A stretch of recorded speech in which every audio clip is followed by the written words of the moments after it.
Bienvenidos a Desviades, Un espacio de difusión de memorias maricas. con Fernando Villalba y Damián Schmidt.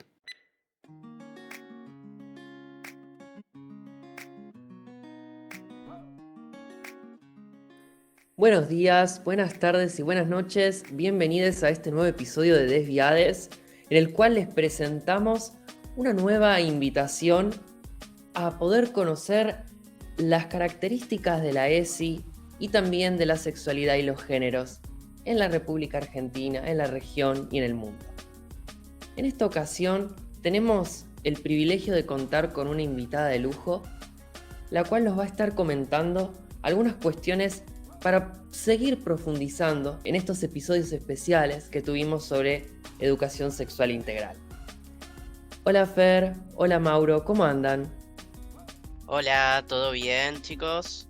Bueno, nada, acá contentos porque tenemos a la invitada que se llama Sabrina Salé. Ella es emprendedora y ahora nos va a contar más o menos cómo surgió la cosa, pero tiene una tienda erótica que se llama Ignis. Les contamos, ella está en zona oeste, gente que vive en zona oeste, alerta, ahí tienen una data valiosa. Y en su emprendimiento ella está comprometida con la ESI para adultos. Además, es militante en Tierra Fértil, que es una ONG de La Matanza que ofrece consultoría y capacitaciones sobre ESI. Hola Sabri, ¿cómo estás? Hola, ¿cómo están? Contanos un poco de vos, Sabrina. ¿Qué estás estudiando? ¿De qué trabajás? ¿En qué andás ahora generalmente en la vida?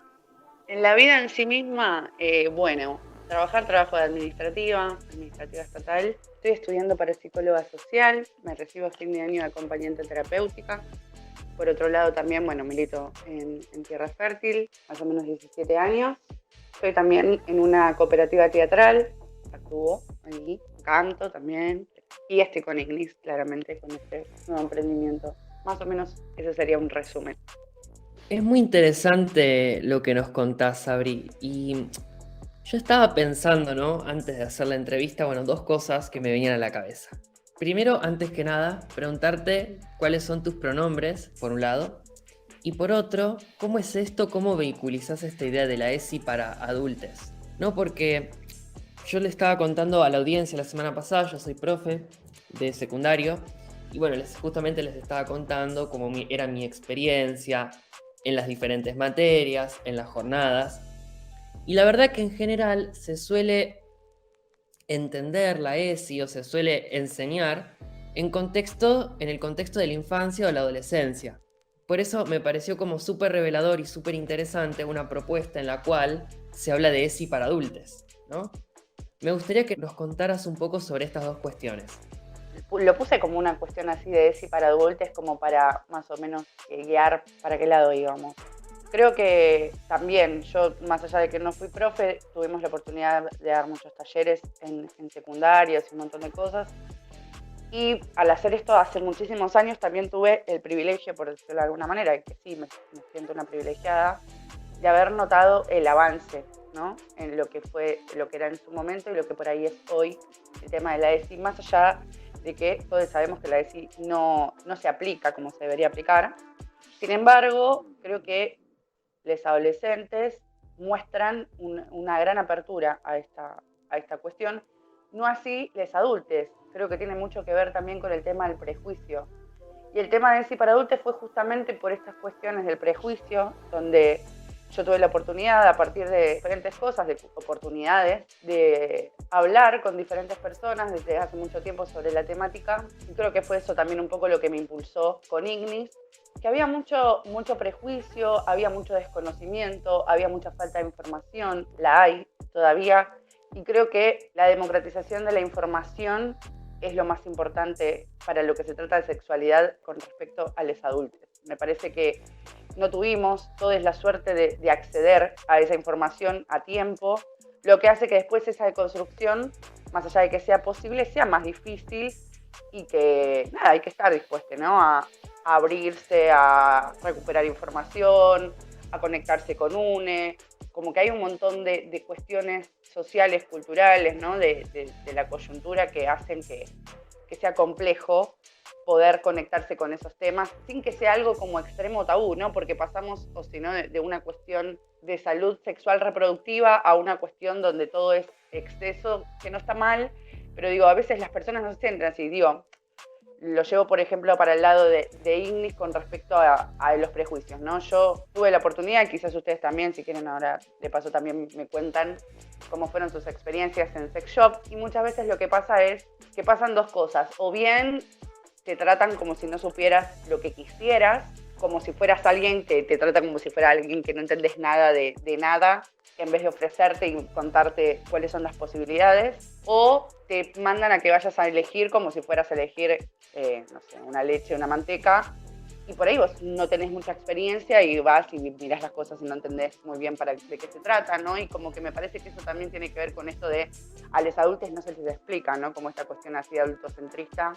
Creo que tiene que ver con eso, con permitir, bueno, si sabes para qué lado querés ir, te acompañamos a donde quieras ir, y si no sabes para dónde querés ir, bueno, mostramos un poco cuáles son las opciones y elegís en base a lo que tenés ganas. Básicamente fue más o menos por ahí el tema de la ESI en adultos y también el acompañamiento, ¿no? Claro, a ver si entiendo más o menos cuál es tu propuesta. Vos identificabas, digamos, que la propuesta de los sex shop no iba acompañada de una visión ESI o de cierto acompañamiento en lo que era la elección, por ejemplo, de ciertos productos o de ciertas cuestiones por parte de los adultos, y un poco como que Ignis toma esa posta, ¿no? Y esa idea en ese sentido, ¿verdad? ¿Puede ser que va por ahí? Claro, totalmente. De hecho, me refiero a que incluso también esto de, bueno, me preguntaste mis pronombres, ¿no? Que mis pronombres son ella, son la. Y pasa mucho el tema de dar por hecho, sobre todo en estas cosas, ¿no? Entonces por ahí, no sé, entra una pareja, aparentemente cis, heterosexual, y bueno, esto es para ella, esto es para él, y viste como que dan por hecho que si es ella va a querer determinado juguete, si es él va a querer determinada cosa, ¿no? Como que no amplían un poco esto de preguntar qué es lo que el otro desea, ¿no? Y que creo que es la base, en realidad, de toda esta cuestión. Poder ver dónde está nuestro deseo y poder conectarnos con nuestro deseo y poder ser auténticos con nuestro deseo para poder tener una sexualidad muchísimo más plena y por ende una identidad y una vida más plena. Buenas, Sabri, ¿todo bien? Yo lo que te quería consultar en este sentido es que me introduzcas más en el tema de qué es Tierra Fértil, que yo no tengo idea de qué es. Tierra Fértil es una organización, es una asociación civil que nació en el 2000, en el 2001, 2000 nació, en el 2001 es lo legal, o sea, este año cumplimos 20 años en el territorio. En su momento arrancó con el tema de la prevención de ITS y mejor calidad de vida para personas que viven con el virus. En ese momento la medicación era distinta, los tratamientos eran muy diferentes, había que tener una adhesión al tratamiento muy difícil de llevar. Hoy por suerte las cosas se modificaron y personas que pasaron de tomar 14, 20 pastillas por día pasaron a tomar 2 o 3. Pero bueno, todo ese proceso fue acompañado del Estado, obviamente, en determinado momento y por las organizaciones y las personas que conviven con el virus desde hace mucho tiempo, ¿no? Una lucha que llevó muchos años. Después, en otro momento, nos abrimos también para todo lo que tenía que ver con derechos de niñas y jóvenes. Y más adelante arrancamos con todo lo que tenía que ver con diversidad, género, situaciones de violencia, acompañamientos y todo eso. Y con los talleres y las capacitaciones de ESI, no biologicista, a las diferentes instituciones o comunidades. Claro, ok. Buenísima tu explicación de Tierra Fértil. La verdad que nos estás como tirando varias puntas por donde es como que, queremos preguntar un montón de cosas por acá, por allá, por dónde. Bueno, a ver, Ignis, estábamos con Ignis, ¿no? Quisiéramos saber de dónde viene el nombre, de cómo se te ocurrió y quiénes participan en tu emprendimiento. Ignis significa fuego en latín. La realidad es que a mí me gusta el latín, no tengo idea por qué, es un idioma que me llama la atención, siempre me gustó mucho. Y bueno, fuego básicamente por lo que yo pensaba acerca de Ignis, ¿no? De lo que iba a ser, tanto en mi vida como lo que pretendía que sea para las demás personas, ¿no? Como encender ese fuego en general. Y en el emprendimiento, en un momento arranqué acompañada y ahora estoy como metiéndole mucho a esto, como buena emprendedora ATR. Claro, entonces bueno, estás como sosteniendo un montón de proyectos, es re interesante eso. Aparte sos re multifacética porque nos contaste como que te interesa mucho el arte, como la cuestión de sexualidad, de género, todo esto. La verdad que sos una militante que también se basa en el arte y la verdad que está re bueno como poder esas dos cosas anexarlas, ¿no? Y ver qué sale. Bueno, de eso salió justamente Ignis, me parece, ¿no? De tu Sí, interés y de tus ganas. sí, sí, totalmente. Sabri, me gustaría hacerte una consulta sobre, justamente sobre Ignis, ¿no?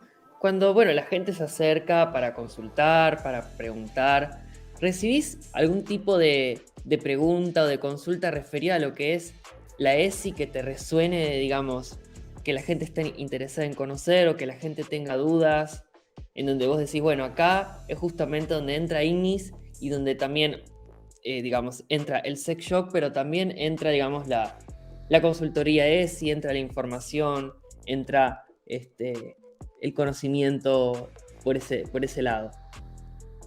Sí, quizás yo lo llevo mucho como una cuestión muy de conversación tranca, ¿viste? Como que no, yo siempre hablo tanto desde Tierra Fértil cuando vamos a dar los talleres, como en Ignis cuando hago alguna consultoría o acompaño a alguien en alguna situación o lo que sea. Lo que hago, el enfoque es que yo no es que soy ni sexóloga, ni psicóloga, ni nada, próximamente ojalá. Es un proyecto que, bueno, hoy no me estarían dando los tiempos y el dinero para hacerlo, pero obviamente que es un proyecto. Hoy estoy como haciendo para hacer acompañamiento terapéutico y para recibirme de psicóloga social. En mi idea está, como psicóloga social, poder armar grupos de determinadas cuestiones que se relacionen justamente con este tema de la ESI, ¿no? Desde un montón de lados.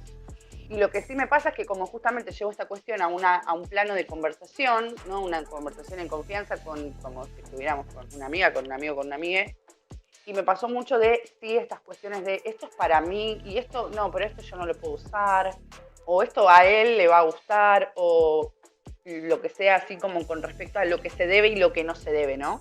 Y creo que ahí es donde entra Ignis, como vos decías, y creo que ahí es donde cumplimos el rol quienes laburamos con ESI o quienes tenemos la posibilidad de informar ciertas cuestiones, no desde un lugar, repito, desde una autoridad, sino una cosa de, bueno, en mí esto surgió a partir de dudas y de investigaciones y de cosas que estudio porque me gusta estudiar, todo lo que se relaciona con estos temas, y por ahí hablar no desde una verdad, ¿no? No como que yo tengo la verdad y te voy a pasar los tips, viste, tipo Cosmopolitan, 5 tips para que ella muera por vos, él muera por vos, ¿no? Como, no desde ahí, sino desde por ahí fomentar el autoconocimiento, fomentar esa conexión con el placer hacia uno mismo, y que a partir de ahí puedan surgir estas cuestiones y puedan surgir estas respuestas no desde mí, sino desde la misma persona. Claro, y es muy interesante, ¿no? Pensar, ¿no? La ESI no como un lugar de respuestas cerradas, sino como un lugar de dudas, de conversación, de exploración. Eso me parece genial. Me parece genial, digamos, no pensar la ESI ya como algo formulado, sino como algo que lo vamos construyendo entre todos, ¿no? Eso me parece muy potente. Bueno, al mismo tiempo, vos desde Ignis tomás de alguna manera la experiencia que tuviste y que seguís teniendo desde las consultorías ESI, ¿no? Que estás haciendo desde Tierra Fértil. ¿Cómo te fue en esas consultorías? Contanos un poco cómo fueron esas experiencias, tanto tal vez pre-pandemia, durante la pandemia, ahora, cómo está yendo con eso. Tenemos como consultas de diversos tipos. Podemos tener consultas desde acompañamientos en transiciones o acompañamientos en personas con capacidad de gestar que están en duda de si abortar o no abortar. Tenemos también personas que nos hablan desde su sexualidad, ¿no? Y desde plantear que le está pasando determinada cosa, si es normal o no es normal. Preguntas sobre cuestiones puntuales, ¿no? Como qué es tal cosa o qué es tal otra, con muchas dudas acerca de todo esto que decía antes, ¿no? De una falta de información o de una información escueta en donde hay un montón de cosas que quedan por fuera, y más al ser una ESI tan biologicista como la que está hoy, que eso hay que decirlo, la ESI que está hoy es una ESI súper biologicista. Y por ende quedan afuera un montón de cosas de que las personas por ahí tienen ciertas dudas y se acercan a nosotros como para hablar de todas estas cuestiones. Y lo primero que tratamos de hacer es primero desterrar completamente el tema de la normalidad o la no normalidad o estas cuestiones, ¿no? Como el acompañamiento siempre es tratando de ser desde la empatía, desde el poder brindar una escucha, tanto en Ignis como en Tierra Fértil. Creo que lo principal es la opción de la escucha y el no esta cuestión de, viste, de como enseguida espantarse y de estas cuestiones, sino estar atento a lo que la persona quiere, poder acompañar en el proceso o la pregunta que necesite hacer, y de eso básicamente se trata las dos consultorías. Claro, es un puntapié para derribar tabús también, entonces está re bueno porque me parece que falta mucho ahí, con mucha comunicación, mucha charla, autoconocimiento, como vos decís. Me parece también esto que mencionó Dam de la pandemia, como que ahí yo creo que hubo un cambio significativo al respecto, o sea, respecto a la sexualidad. Más gente empezó a relacionarse de otra forma consigo mismo durante la cuarentena, básicamente, que era un momento de más encierro y que cuando no podíamos como vincularnos sexo afectivamente con otras personas, ¿no? Te pregunto primero, ¿hace cuánto existe que empezaste con la tienda? La tienda existe desde enero de este año, así que fue en 2021, nació Ok. este año. Ok, claro, porque por eso estaba pensando que por ahí habría más demanda de juguetes sexuales durante ese periodo, pero sí. O sea, el análisis lo hacemos desde el principios de este año. Y una pregunta también. A los talleres estos que dan con Tierra Fértil, ¿se acercan los varones? O sea, ¿cómo organizan estos talleres? ¿Los dan en alguna institución? ¿O cómo funciona? Tipo, ¿quiénes participan? En los talleres nosotros lo que hacemos es acercarlo a la comunidad, sea cual sea que lo pida.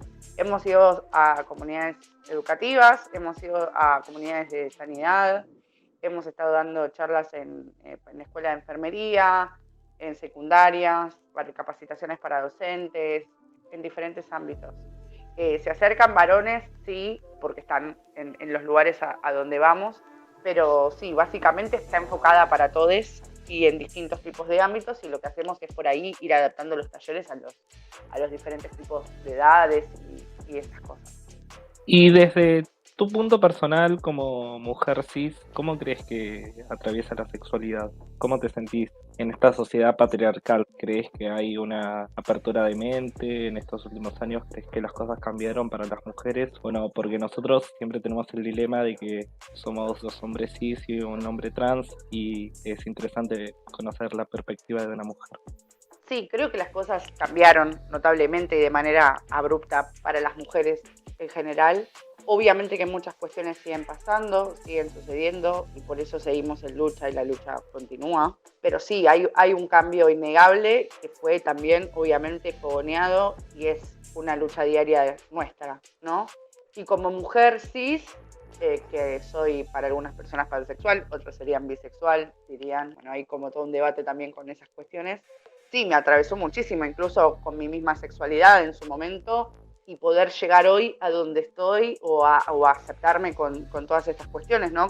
Y entender también que mi sexualidad no era algo que por ahí no es que necesitaba salir con un cartel aclarando mi sexualidad, pero también el hecho de que no tenía nada que esconder ni estaba haciendo nada malo me llevó un montón de tiempo y un montón de años, ¿no? Cuando yo empecé a descubrir mi sexualidad o hacerme cargo de mi sexualidad, o como se quiera decir, no había la información que hay hoy.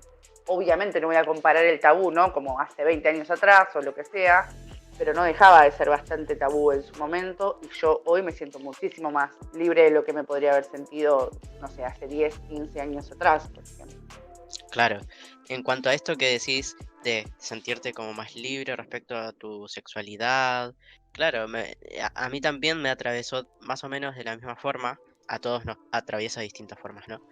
Pero en lo personal me estaba acordando de que al principio, cuando me asumí varón, cuando asumí que mi identidad de género era varón, dije, a ver, pero ahora tengo que ser hetero. Y bueno, es como que suponía todas esas cosas, pero es por eso, falta de información, falta de educación, falta de visibilización de estos temas, que ahora sí se está dando más, cada vez más, pero en aquel momento también era todo muy confuso.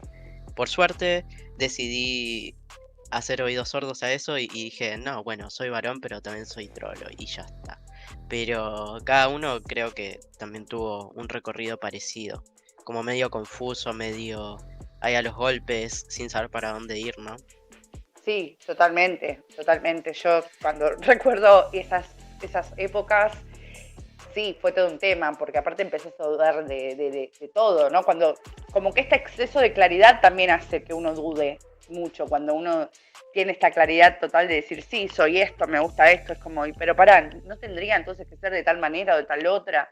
Bueno, no, por eso fue tan necesaria la ESI, por eso digo esto de que lo que vos planteabas, ¿no? De que una cosa es la identidad de género, otra cosa es la orientación sexual, y era un flash porque yo digo, estaba dando talleres de eso, y sin embargo a mí me atravesó de una manera muy personal. Uno puede ser siempre, viste, desde la boca para afuera y la teoría la puede tener muchísimo, pero la realidad es que cuando las cosas le atraviesan a uno esa teoría, viste, medio que no siempre la puede aplicar tan fácilmente. Digo, uno pasa sus procesos de diferentes maneras y sí, yo recuerdo que en su momento la había pasado, viste, como era como para, entonces ahora si me gustan las mujeres me gustan todas. Y iban a pensar mis amigas, ¿y cómo se los digo? Y viste, era como todo un flash y después darme cuenta de que era muy chiquita, esto me estaba pasando y acordarme no sé, de la actriz que me gustaba cuando era chiquita, aunque yo no me daba cuenta en ese momento que era que me gustaba y después decir, no, sí, le tenía unas ganas terribles, como que había toda una cuestión así de tener que aclarar y como si tuviera que, ¿no? Como poner en cajitas de, bueno, esto es así, soy así, me gusta esto, hasta acá, ¿no? Y las violencias que a eso llevaba también, porque también quienes tenemos una orientación sexual, ya sea bisexual o pansexual, tenemos como una también etiqueta de ser como personas como Claro, como un bizarras. prejuicio, ¿no? Sí, Sí, como un prejuicio a que entonces si te gustan hombres y mujeres, entonces sos cualquiera, ¿no? Como una cosa, bueno, sí, me gustan hombres y mujeres, eso no quiere decir que me gusten todas, ni que me gusten todos, ni que me gusten todes. Nada, simplemente que me gustan las personas y depende un montón de cosas ese gusto. claro, es como, pasa que no se supone lo mismo de un heterosexual, es como, sí, sos heterosexual, pero no por eso te van a gustar todas las minas. Por eso, o sea, el deseo tiene que ver con muchas cosas. Eso definitivamente es así. Yo quería consultar este tema que estuvimos debatiendo en episodios anteriores sobre la orientación sexual, que vos haces un poco de hincapié en esto de si sos bisexual o sos pansexual. Me gusta que te reconozca pansexual. Nosotros estuvimos charlando justamente de eso. Me gustaría que una persona pansexual lograra poner en palabras lo que significa realmente la pansexualidad. ¿Qué es hoy en día ser pansexual? ¿Por qué se está dejando de lado ya la palabra bisexual en cuanto a orientaciones sexuales y gustos personales, ¿no? Sí, con respecto a la bisexualidad y la pansexualidad, vieron que hay toda una cuestión ahí de, bueno, que la pansexualidad, muchos dicen que es como transfóbica, hay muchas críticas para eso. La realidad es que yo es con lo que más, por lo menos con el concepto, no puedo identificarme como bisexual, porque creo que, primero que de decir bisexual y hablar de dos géneros o hablar de dos sexos biológicos, lo que sea, pero son dos, porque por algo es bi, siento que me limita, ¿no? Aparte estaría de alguna manera invisibilizando también a los intersexuales, a los no binarios. La pansexualidad tiene que ver con esto, ¿no? De que por lo menos yo lo tomo de esa manera o lo vivo de esa manera, que es, me puede atraer una persona independientemente de su identidad de género, de su sexo genital, de su forma de vestirse.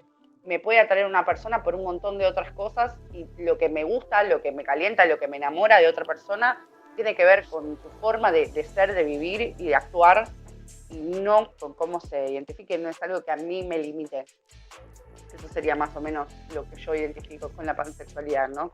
Como que no es algo tan etiquetado, no es que me tiene que gustar algo de determinada manera, con determinada cuestión, característica física o de personalidad, sino que me puede gustar diferentes cosas. Claro, y por un lado es como que la ESI y la sexualidad, ¿no? Es como muy interesante, ¿no? Como son una exploración. A mí también me pasó de muchas veces reflexionar sobre mi propia sexualidad, sobre mi propia orientación sexual. Yo me reconozco como gay, pero nada, eso no implica que muchas veces lo piense y diga tal vez sea otra cosa.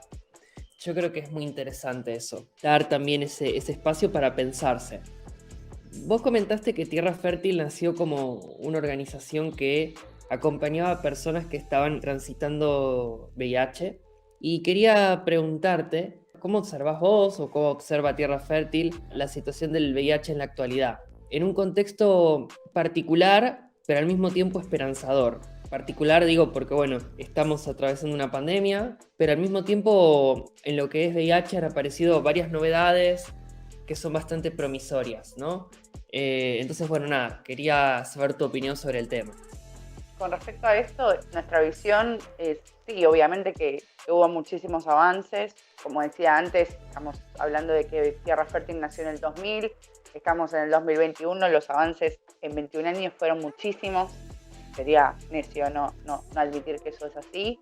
Sin embargo, faltan muchísimas cosas. Siguen habiendo un montón de cuestiones de discriminación en personas que conviven con el virus. Entonces hay como un trabajo que no termina, ¿no? Sobre todo porque aparte seguimos luchando por el tema de la cura, ¿no? Después de tantos años es muy necesaria ya la cura. Creo que es algo que nos estamos quedando muy atrás. Y la realidad es que seguimos laburando con eso porque la sífilis pasó de ser algo que estaba casi erradicado a pasar a ser otra vez una enfermedad súper recurrente, y eso también tiene que ver con la falta de compromiso para la difusión del uso del preservativo, ¿no? Y también con la falta de un montón de otras cuestiones y con la falta de sensibilidad también a los profesionales, en donde también hay una gran desinformación, incluso en los profesionales también, que eso es algo también muy importante que me parece que estaría bueno como charlarlo, ¿no? Como esto de que, bueno, porque alguien es de determinada manera tiene que saber, o se supone que la palabra de determinada gente es de determinada manera, y sin embargo nos encontramos con un montón de prejuicios a la hora de asistir, ¿no? A un urólogo, a una ginecóloga, digo, no es tan accesible. Y la información que dan muchas veces es errónea, y también la realidad es que hoy en día, por ejemplo, en mi caso que soy mujer cis, al momento que yo quiero estar con una piba o con un pibe que tenga vulva, se me complica el tema del cuidado, y eso es algo que nos debemos. El tema del preservativo para vulvas es algo que también es una lucha que se está hablando acá en Argentina. El preservativo para vulvas no está, el que está o el que existe, que no existe acá, tampoco es completamente, no puede garantizar la no transmisión de ITS. Entonces digo, hay un montón de cuestiones en las que nos estamos quedando atrás, y con respecto al VIH también pasa mucho esto, ¿no? De que hay desinformación a la hora de cuidarse, hay como esto de que, bueno, una persona que no convive con el virus, que por ahí no tenga la información suficiente como para relacionarse sexoafectivamente con una persona positiva. Entonces, creo que a lo que apuntamos nosotros desde Tierra Fértil es a esto, ¿no? A esta información que escasea, que logramos o que queremos tratar de lograr de desterrar. Sí, justo nombrabas algo que creo que en el capítulo anterior habías nombrado sobre los preservativos y sobre los métodos anticonceptivos y de cuidado para la infección de ITS. Estaba este proyecto que se llama Proyecto Preservativo para Vulvas. ¿Vos lo conocés? ¿Tenías conocimiento? Sí, tengo conocimiento sobre el proyecto. Después, la verdad que nos gustaría como ahondar en eso. Vamos a tratar de ver si podemos como contactarnos con alguna persona de ahí para poder charlarlo más en profundidad y ver qué se está haciendo, en qué se anda y eso, así que, porque es muy interesante la cuestión. Bueno, también nombraste algo de las políticas estatales, como de todo esto, ¿no? De cómo nos cuidan, qué se hace desde el Estado también, o desde los ministerios. Esta es una pregunta ya como para que des tu opinión personal, nos gustaría conocerla, acerca del Ministerio de Mujeres, Género y Diversidad. ¿Te parece que sus políticas son eficientes y qué te gustaría que se impulse desde el ministerio? Creo que se le está dando otra visibilidad a ciertas cuestiones a partir del ministerio. Creo que si bien la intención está y es notable, la realidad nos dice otra cosa, ¿no? Desde un montón de aspectos. Desde el tema de la planificación familiar, desde el tema hoy en día el acceso de la IVE. Hay muchos pasos que se dieron, pero la realidad es que una cosa es el impulso y otra es lo que se lleva a cabo, ¿no? Y hay al día de hoy personas, por ejemplo, con capacidad de gestar, que al momento de querer abortar y de que ya está la ley y todo, eso se complica y el acceso se complica a partir de burocracias estatales que tienen que ver con las deficiencias, ¿no? Estatales de la salud pública. Entonces creo que más allá de que ahí tiene que estar el ministerio, o sea, principalmente es el Ministerio de Salud, pero digo, por ahí considero que tendrían que cuidarnos un poco más con respecto a estas cosas, ¿no? Como darnos un acceso un poco más válido, que todavía no es así. Digo, muchas organizaciones somos las que fogoneamos este tema de por ahí hacer conocer la ley, por ahí tratar de que la persona tenga más información al momento de acceder a o de tener que tener una visita, ya sea médica o lo que sea, pero por eso contaba también que hay mucha desinformación, porque a veces las soluciones que te dan no necesariamente solucionan, entonces, o la solución no es lo necesariamente eficiente.